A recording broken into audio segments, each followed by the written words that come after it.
بسم الله الرحمن الرحيم. سأل سائل بعذاب واقع للكافرين ليس له دافع من الله ذي المعارج. تعرج الملائكة والروح إليه في يوم كان مقداره 50,000 سنة فاصبر صبرا جميلا إنهم يرونه بعيدا ونراه قريبا يوم تكون السماء كالمهل وتكون الجبال كالعهن ولا يسأل حميم حميما يبصرونهم يود المجرم لو يفتدي من عذاب يومئذ ببنيه وصاحبته وأخيه وفصيلته التي تؤويه ومن في الأرض جميعا ثم ينجيه كلا إنها لظى نزاعة للشوى تدعو من أدبر وتولى وجمع فأوعى إن الإنسان خلق هلوعا إذا مسه الشر جزوعا وإذا مسه الخير منوعا إلا المصلين الذين هم على صلاتهم دائمون والذين في أموالهم حق معلوم للسائل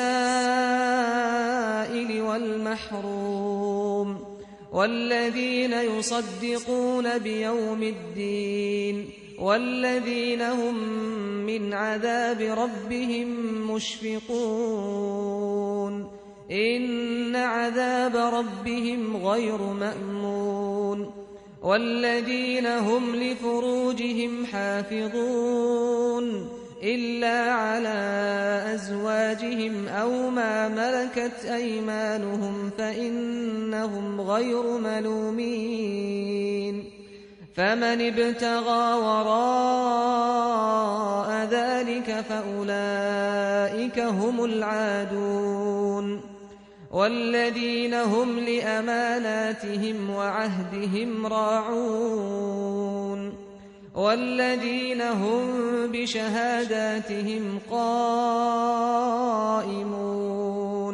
والذين هم على صلاتهم يحافظون أولئك في جنات مكرمون فما للذين كفروا قبلك مهطعين عن اليمين وعن الشمال عزين أيطمع كل امرئ منهم أن يدخل جنة نعيم كلا إنا خلقناهم مما يعلمون فلا أقسم برب المشارق والمغارب إنا لقادرون على أن نبدل خيرا منهم وما نحن بمسبوقين فذرهم يخوضوا ويلعبوا حتى يلاقوا يومهم الذي يوعدون يوم يخرجون من الأجداث سراعا كأنهم إلى نصب يوفضون خاشعة أبصارهم ترهقهم ذلة ذلك اليوم الذي كانوا يوعدون.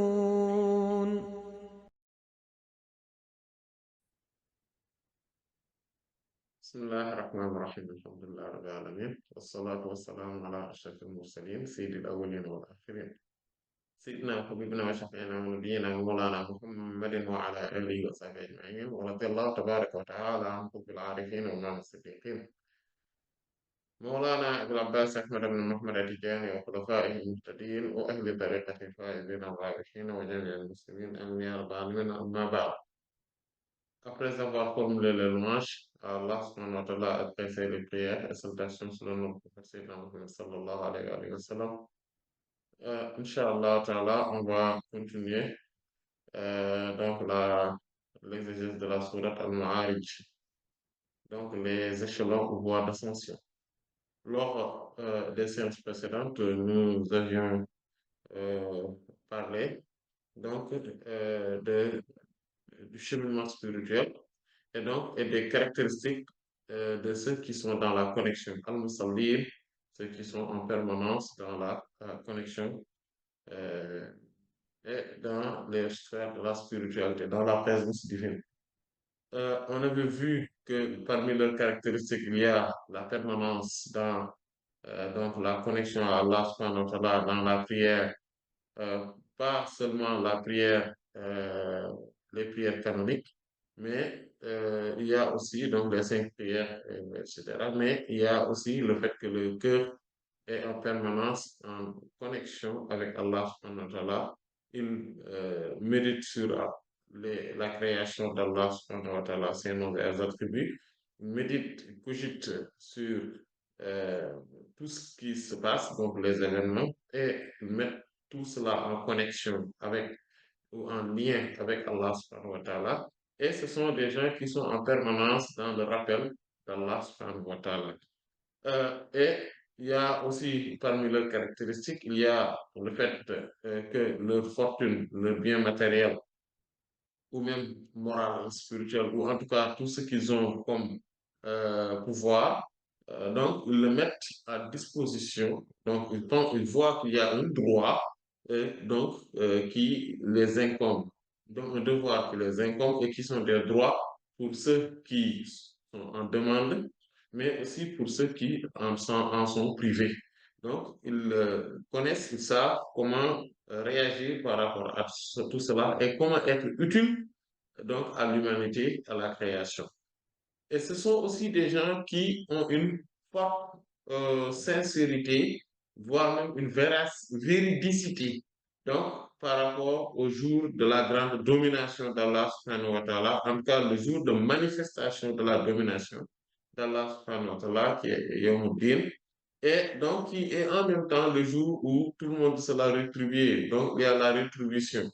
Et ils ont aussi, parmi leurs caractéristiques, c'est que ils connaissent, ils sont conscients de l'existence du châtiment de leur Seigneur responsable, mais ils en ont peur et ils font très attention pour ne pas tomber donc, dans ce châtiment-là et qui est extrêmement douloureux, et mais qui aussi dont ils ne se sentent pas à l'abri. En fait, et donc, pourquoi? Parce que le châtiment de leur Seigneur responsable, c'est-à-dire on ne peut pas être à l'abri de ça. On ne se sent pas à l'abri. On ne peut pas être là de se sentir comme étant totalement invulnérable. Et ce châtiment de leur Seigneur, subhanahu wa ta'ala, pourrait être d'ordre terrien, donc dans le monde actuel, mais cela pourrait subvenir aussi dans l'au-delà. Et lorsque ce châtiment survient dans ce monde-là, il y a une différence entre ce châtiment-là et tout ce que pourrait subir un croyant, un musulman, quelqu'un qui est connecté à Allah, subhanahu wa ta'ala, comme épreuve, comme difficulté, comme souci, comme maladie, etc., dans la vie. Vous savez, c'est pour cela qu'il faudrait faire la nuance entre ceux, en fait, qui sont éprouvés, donc qui sont dans une épreuve, et qui va leur être vraiment profitable auprès d'Allah, subhanahu wa ta'ala, et ceux qui subissent un châtiment de la part d'Allah, subhanahu wa ta'ala. Vous savez, visiblement, parfois, visiblement, ils vivent quasiment la même chose. Mais dans la réalité, ils sont totalement différents. Euh, Celui qui pense que celui qui est dans le châtiment en réalité, la différence entre celui qui est dans le châtiment et celui qui est dans les épreuves, c'est que celui qui est dans les épreuves, lui, il a un comportement modèle. Soit il est patient, soit il est reconnaissant envers Allah subhanahu wa ta'ala. Et donc, soit d'ailleurs, il en est conscient que cela provient d'Allah subhanahu wa ta'ala, même si c'est dur, il sait que cela provient d'Allah subhanahu wa ta'ala. Peut-être qu'il va pleurer, qu'il va pleurnicher, qu'il va s'en plaindre aux gens, etc. Tout ça, mais il ne va pas dire des choses euh, irrespectueuses envers Allah subhanahu wa ta'ala. Il ne va pas avoir également une considération irrespectable ou irrespectueuse envers Allah subhanahu wa ta'ala. Comme par exemple le fait de dire qu'Allah voilà, m'a mis dans cette situation-là, oui, tout ça, c'est de sa faute, ou bien qu'il n'est pas gentil, ou pourquoi il me met dans cette situation-là, voilà. Si vraiment les gens disent que, ou bien même moi, je commence à douter de l'existence d'Allah, subhanahu wa ta'ala, pourquoi? Parce que tout ce que je vis, c'est comme si qu'il n'en est même pas conscient, qu'il ne le sait pas, alors que je vis ça, s'il existait, il m'aurait délivré de cela, etc. En fait, des paroles euh, ignobles donc, de ce genre est très grave, donc, donc de ce type. C'est ce qu'auraient prononcé ceux qui subissent des châtiments. En fait, ceux qui subissent des châtiments, eux, en fait, ils ne pensent même pas à Allah subhanahu wa ta'ala. Ou bien s'ils pensent à Allah subhanahu wa ta'ala, aussi, ils sont là en train de dire des paroles ignobles, des paroles irrespectueuses envers Allah subhanahu wa ta'ala, ou avoir un comportement irrespectueux. C'est-à-dire que ces épreuves vont les pousser à mal agir ou à mal parler, à être dans le péché davantage. Donc, ce n'est pas une épreuve. À ce moment-là, il faudrait être conscient que c'est un châtiment. Parce qu'une épreuve rend fort, rend meilleur, alors qu'un châtiment rend faible et rend pire. C'est-à-dire que quelqu'un qui a une épreuve est dans les difficultés et il sombre, vous voyez, dans, par exemple, l'alcoolisme. Il va sombrer dans la consommation des drogues. Il va sombrer dans la fréquentation des mauvais lieux. Voilà. Il va sombrer dans les péchés.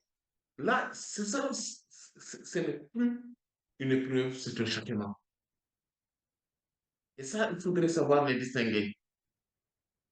Voilà. Il faudrait savoir les distinguer. Et euh, eux, c'est ce dont ils ont peur. Le grand connaissant, lui, quand les gens, le commun, a peur donc du péché, lui, il a peur de la mécréance. Parce que les péchés, en fait, sont les prémices de la mécréance. Par exemple, ce sont les prémices de la mécréance.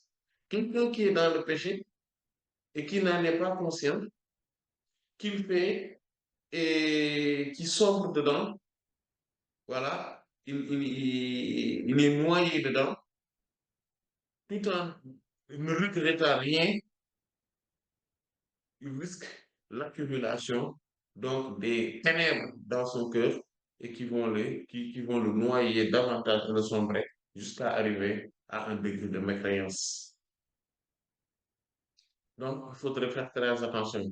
Il faut faire très attention par rapport à tout ça. C'est pour cela que ces gens qui sont connectés à Allah, subhanahu wa ta'ala, eux, ils ont peur de tout ce qui est relatif à un châtiment d'Allah, subhanahu wa ta'ala. Parce qu'ils savent que on n'est pas à l'abri, on ne peut pas se sentir invulnérable au point de penser qu'on est à l'abri donc du châtiment probable d'Allah, subhanahu wa ta'ala.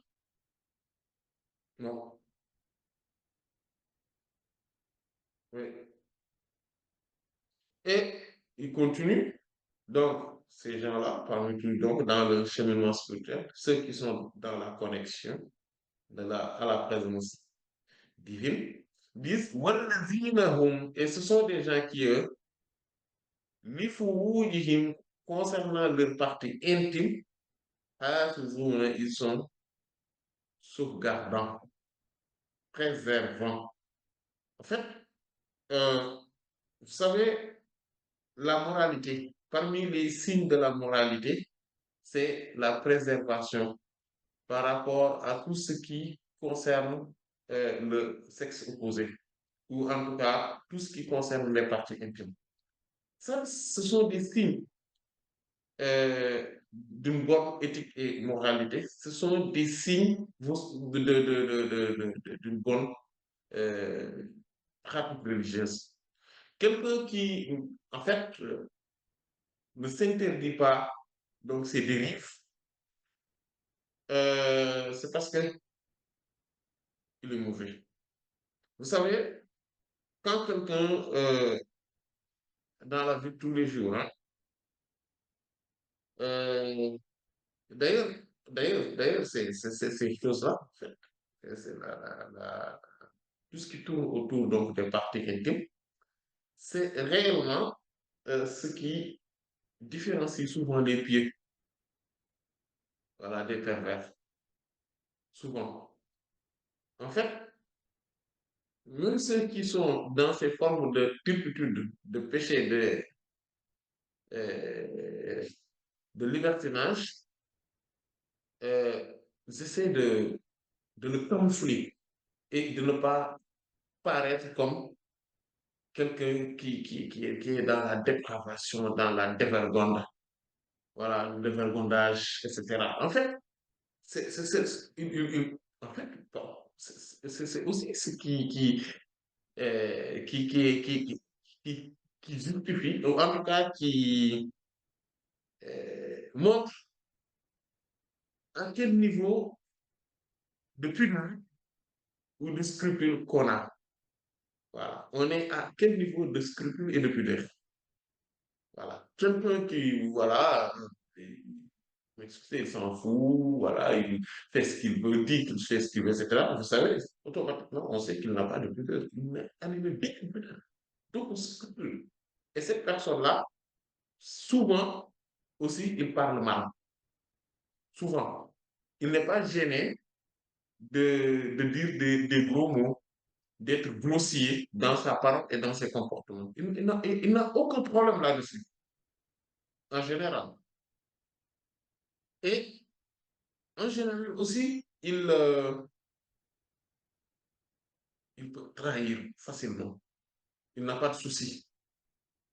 Parce que, en fait, il a l'habitude d'avoir la trahison de soi-même d'abord, mais d'autrui, de son partenaire, si on peut s'exprimer ainsi, c'est-à-dire que, ou de son futur partenaire, parce que c'est de ça qu'il s'agit. Quelqu'un qui ne s'est jamais marié, par exemple, quand il est dans la fornication ou de tout ce qui tourne autour, il est en train de trahir sa future épouse.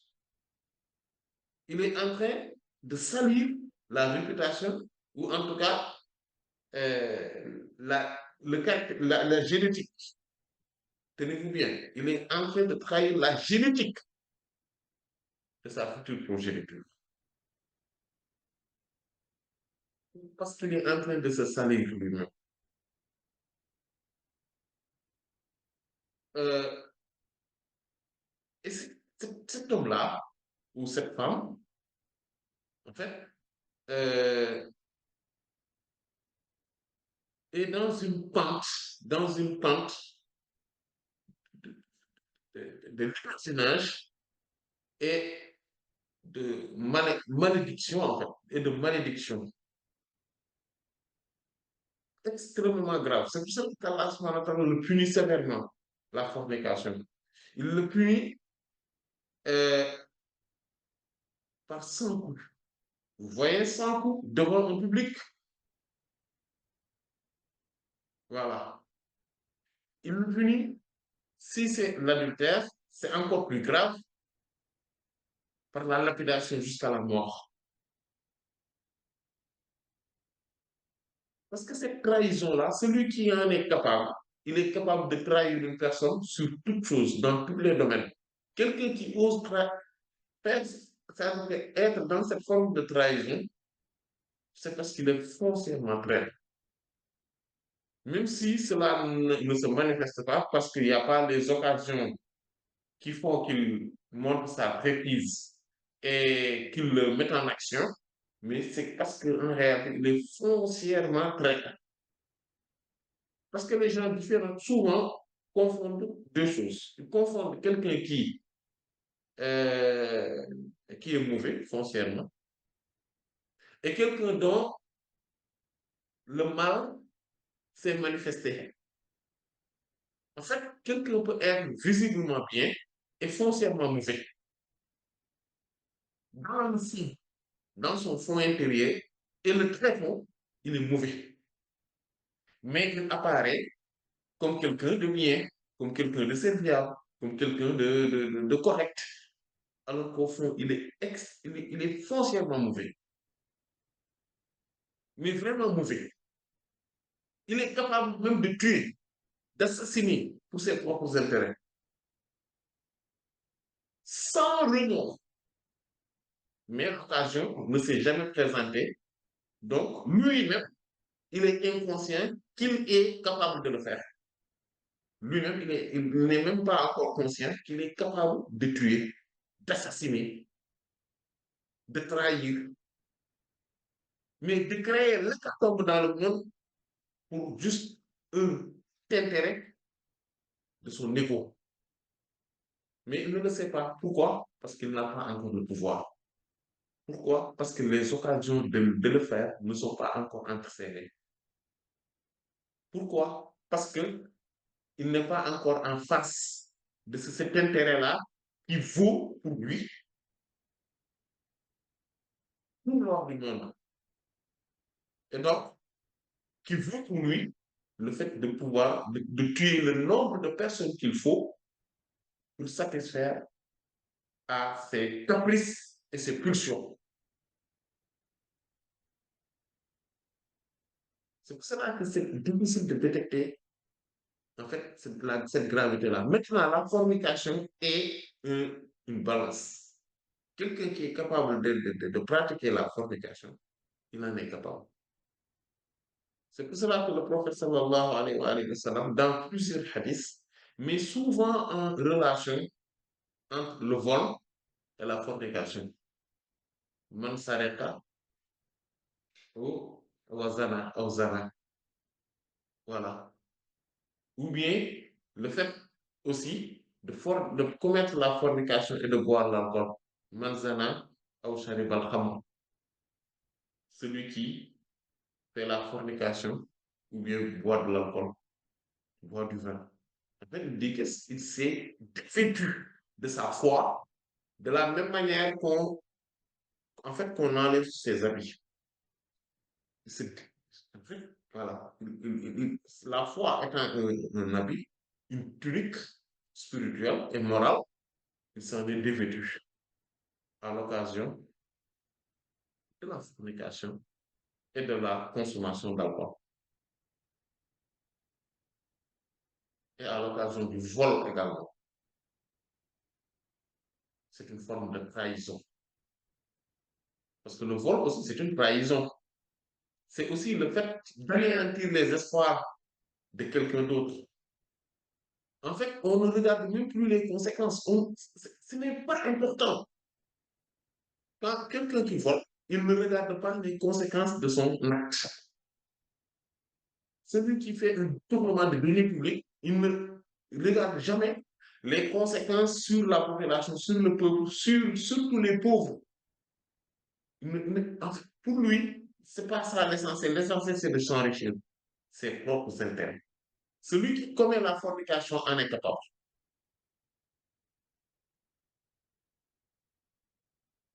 C'est pour ça qu'Allah nous dit qu'il ne faut même pas s'en approcher.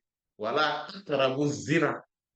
Innahu kana fahishatan wa sa'a sabila. Ne vous approchez pas de la fornication ou de l'adultère. Parce qu'en fait, il faut comprendre que en français, il y a deux mots qui expliquent le zina. Moi, je ne le connais pas en un mot. Zina en arabe signifie aussi bien la fornication et l'adultère. Or, en français, ils ont différencié entre la fornication et l'adultère. Cette différenciation existe dans la charia, mais ça n'existe pas dans la langue arabe. Cette différenciation entre la fornication et l'adultère existe dans la charia. Parce que les peines des fornicateurs n'est pas pareil que les peines pour les adultériens. Ce ne sont pas pareils. Mais, mais le mot, là, en soi, l'arabe, il ne le différencie pas. C'est en soi. Et vous savez quoi? Il y a 2 à 3 ans, je me suis rendu compte que, en discutant, je vais dire même par hasard, entre guillemets, avec quelqu'un, je me suis rendu compte que beaucoup de gens, et après j'ai demandé, mais je me suis rendu compte que beaucoup de gens ne savent pas ce que c'est que la fornication. Euh, il y en a quelqu'un qui me... C'est à ce moment-là que je me suis, pour la première fois, j'ai entendu ça. Bon, après, attention, hein, beaucoup de gens, je parle du commun, ceux qui sont, voilà, qui ne sont pas trop imprégnés dans la pratique religieuse, etc. Je parle de ces gens-là, pas beaucoup de gens de manière générale. Et ce quelqu'un m'a dit, cette personne me dit, que la fornication, c'était le fait d'avoir des relations conjugales hors mariage, bien évidemment, avec la femme d'autrui. C'est ça la fornication. Et c'est ce qui est mauvais. Si c'est la femme d'autrui, avoir des relations conjugales avec elle, ça c'est mauvais. Mais sinon, ça ne s'appelle pas fornication. En fait, pour lui, c'est pas grave en fait. Il n'y a aucun souci d'avoir des relations conjugales hors mariage. Ça ne, c'est pas un péché et ce n'est même pas grave en fait. Et c'est là, nous sommes de la normalité parce que selon ces gens-là, je me rappelle quand j'étais enfant, relativement, quand je débattais sur ces questions-là avec des gens, ils disent que, donc pourquoi Allah a créé les femmes? Donc en fait, certains me disent, oui, vous savez, oui, non, mais non, ne me dis pas que c'est mauvais quand même. Parce que pourquoi? Donc pourquoi Allah a créé les femmes? En fait, ces types de réflexion, bon, j'espère que ce n'est pas quelque chose de large, de répandu, j'espère. Mais quand j'en ai discuté avec la personne donc, en question et qui me dit cela, moi je pensais qu'il était en train de me, en fait, de me taquiner. Pour moi, c'était pas. Pour... Et quand on a discuté sur là-dessus, je me suis rendu compte, mais il était sérieux. C'était vraiment sérieux, quoi, quand il me disait. Et quand j'en ai parlé à d'autres, ils me disent oui, oui, oui, oui, oui. Beaucoup de gens pensent à ça. Pensent que c'est ça la fornication. Et que l'autre n'est pas grave. L'essentiel, c'est de ne pas avoir des relations conjugales avec la femme d'autrui. C'est ça la fornication. Sinon, le reste, c'est pas un péché. Ce n'est pas grave. Et ça montre combien certains sont vraiment déconnectés des réalités spirituelles, morales et éthiques. Voilà. Et donc, le Coran nous dit que ne vous approchez pas de la fornication de l'adultère. Ne vous approchez pas. Qu'est-ce que ça veut dire ne vous approchez pas? Donc, et ce même signe coranique, ce même ayah-là, qui nous dit de ne pas nous approcher, donc c'est ce même ayah-là donc, qui a interdit, donc qui a rendu illicite tout ce qui peut y entraîner. Tout ce qui peut entraîner à la fornication à l'adultère est illicite.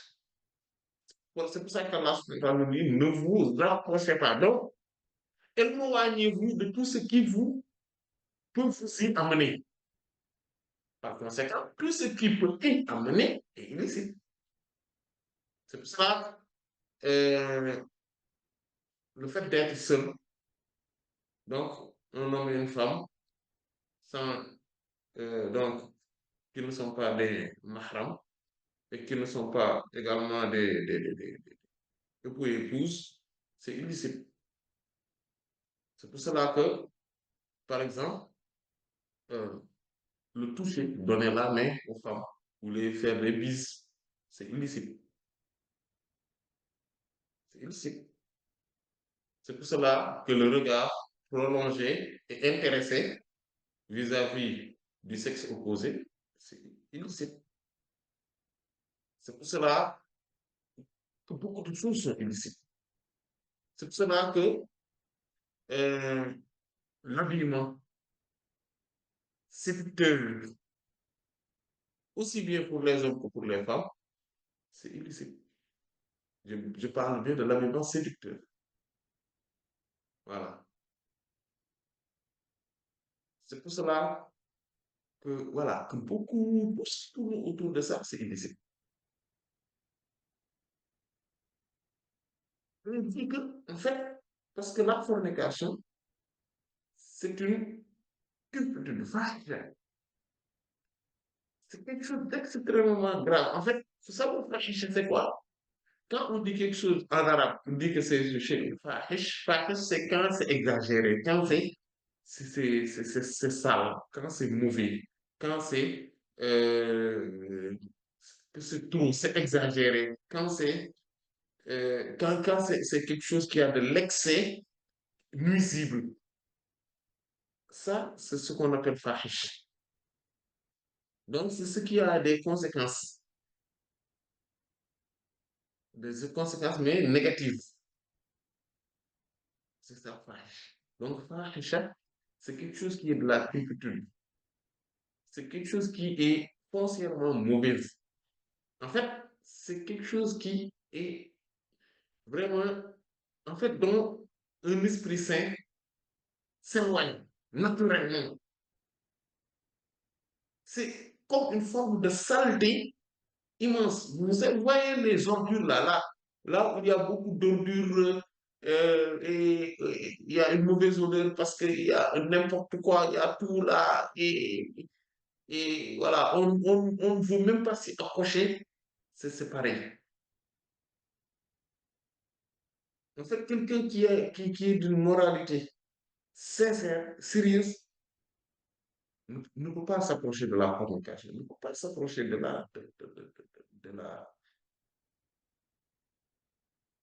de l'adultère.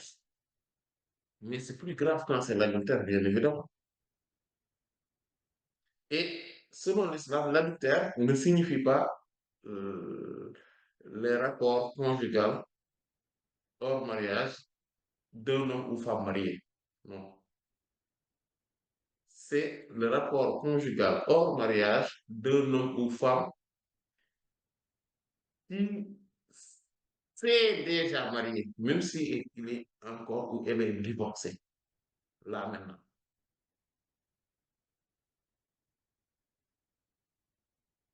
C'est important de comprendre. Il ne faut pas se dire que oui, telle personne n'est pas mariée à ce moment-là. Il a commis donc un rapport conjugal hors mariage. Donc c'est de la fornication. Non, c'est de l'adultère. Vous comprenez? Et c'est là où il y a une différence entre donc l'adultère en français et l'adultère hein, donc dans la législation, dans la loi, la charia. Voilà. Et donc, euh,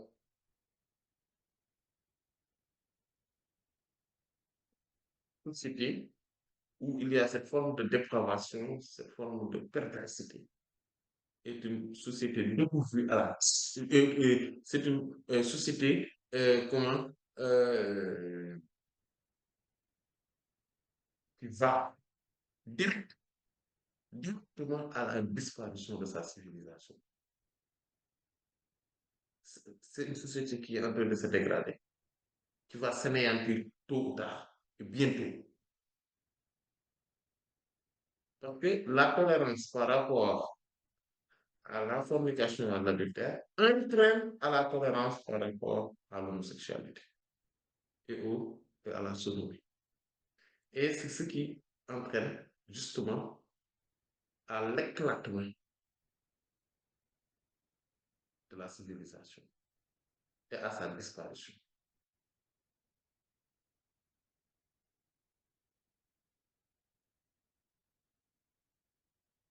Donc, c'est quelque chose de très, très important qu'il faut retenir en compte.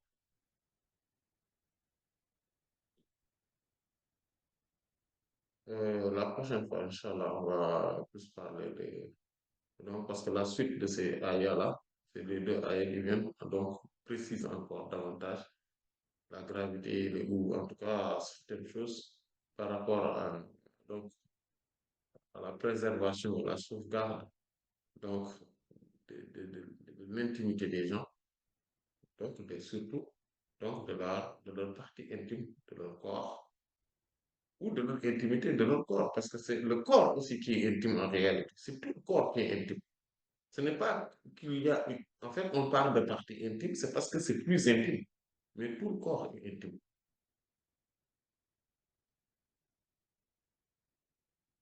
Et c'est important. Ça fait partie du cheminement spirituel. Cette forme d'intimité du corps.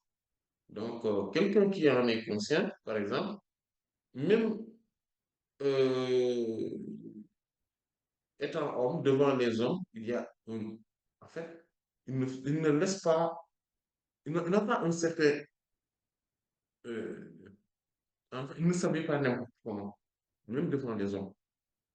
Il a une certaine pudeur qui va l'animer, une certaine scrupule qui va l'animer. Étant femme, même entre femmes, il y a une certaine scrupule qui va l'animer. Et je vais vous dire quelque chose que beaucoup de gens ignorent en fait. Est-ce que vous savez que qu'une femme musulmane, tenez-vous bien, non seulement devrait se voiler devant les hommes, c'est une évidence, mais aussi devant les femmes non musulmanes. De la même manière qu'elle doit se voiler devant les femmes, les hommes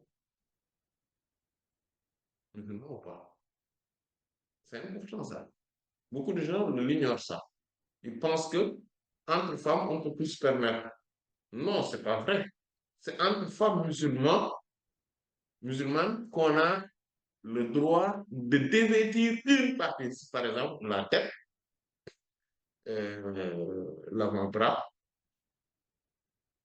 voilà, et en dessous des genoux. Mais on ne peut pas se permettre de tout dévêtir. Vous savez, euh, il y en a dans certaines sociétés, comme par exemple, surtout, on peut dire dans les sociétés africaines, hein, certaines, par exemple, une fois, mais des choses, en fait, en fait, ils sont extrêmement graves parfois. En fait, on voit une femme qui euh, va prendre son bain et prendre juste,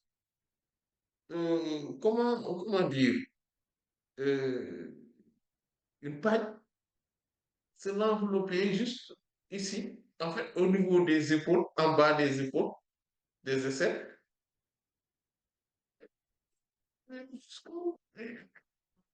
jusqu'au genou ou même pas. Et elle sort dans la cour de la maison, elle voit d'où vient, etc.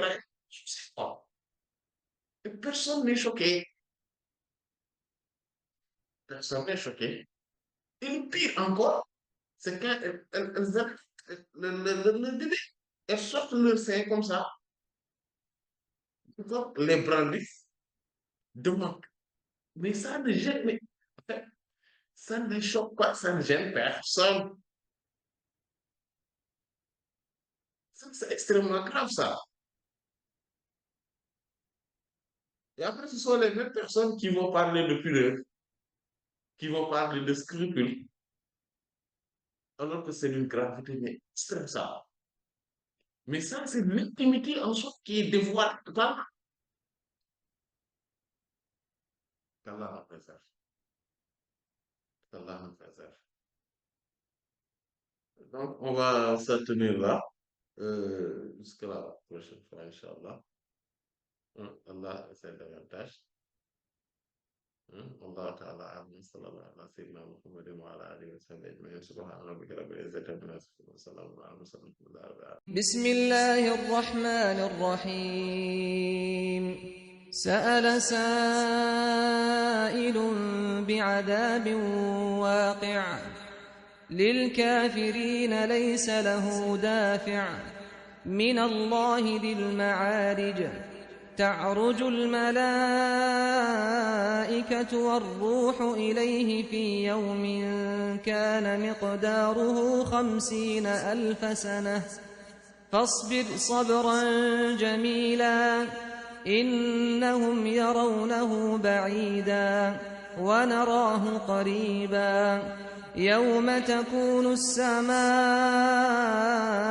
كالمهل وتكون الجبال كالعهن ولا يسأل حميم حميما يبصرونهم يود المجرم لو يفتدي من عذاب يومئذ ببنيه وصاحبته وأخيه وفصيلته التي تؤويه ومن في الأرض جميعا ثم ينجيه كلا إنها لظى نزاعة للشوى تدعو من أدبر وتولى وجمع فأوعى إن الإنسان خلق هلوعا إذا مسه الشر جزوعا وإذا مسه الخير منوعا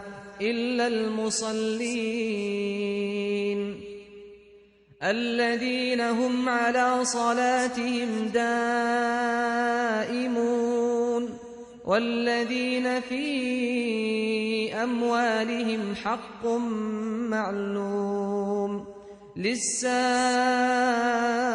والمحروم والذين يصدقون بيوم الدين والذين هم من عذاب ربهم مشفقون إن عذاب ربهم غير مأمون والذين هم لفروجهم حافظون إلا على أزواجهم أو ما ملكت أيمانهم فإنهم غير ملومين فمن ابتغى وراء ذلك فأولئك هم العادون والذين هم لأماناتهم وعهدهم راعون والذين هم بشهاداتهم قائمون والذين هم على صلاتهم يحافظون أولئك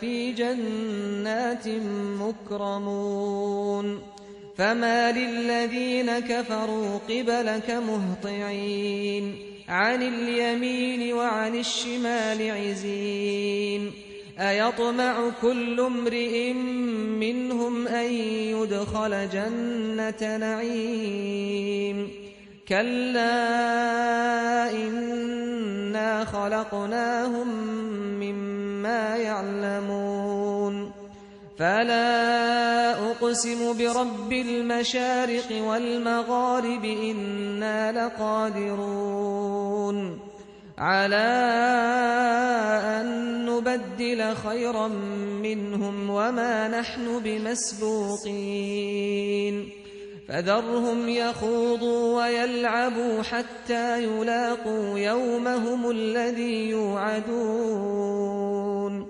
يوم يخرجون من الأجداث سراعا كأنهم إلى نصب يوفضون خاشعة أبصارهم ترهقهم ذلة ذلك اليوم الذي كانوا يوعدون